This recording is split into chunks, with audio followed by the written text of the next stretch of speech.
Isang dating taga-suporta ng Communist Terrorist Group ang voluntaryong nagbalik loob kasabay ng pagsuko nito ng kanyang isang pirasong rifle grenade na may bull trap sa bayan ng Ballesteros, Cagayan noong ika-6 ng Hulyo nitong taon.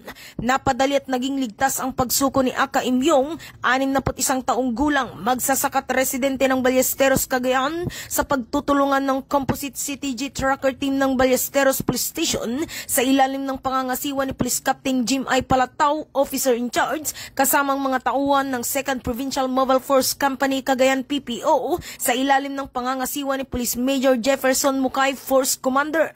Ayon sa kanya, siya ay na-recruit ng isang pinuno ng pangkat ng Northern Cagayan Committing Probinsya ng Cagayan at naging regular na miyembro ng CTG noong 1990. Dahil pa sa hirap ng buhay, nakumbinsi siya at nagpa siya na sumali sa grupo.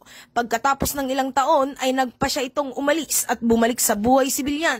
Higit pa rito dahil sa madalas na pagbisita sa barangay ng PNP Ballesteros at sa tulong ng mga opisyalis ng Ballesteros, Cagayan, kusang loob niyang isinusuko ang sarili at niyakap ang programa ng gobyerno. Sa kanyang pagsuko, siya ay sinamahan ng mga intel operatives ng himpilan na ito para sa tactical interview at dokumentasyon.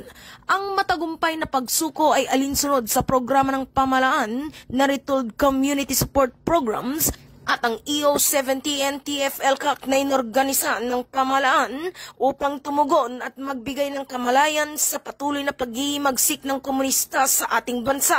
Kasama rin dito ang pagkakaloob ng tulong pinansyal at pagbibigay ng oportunidad upang magkaroon sila ng trabaho at hindi na muling babalik pa sa kabundukan at maging suliranin ng pamahalaan.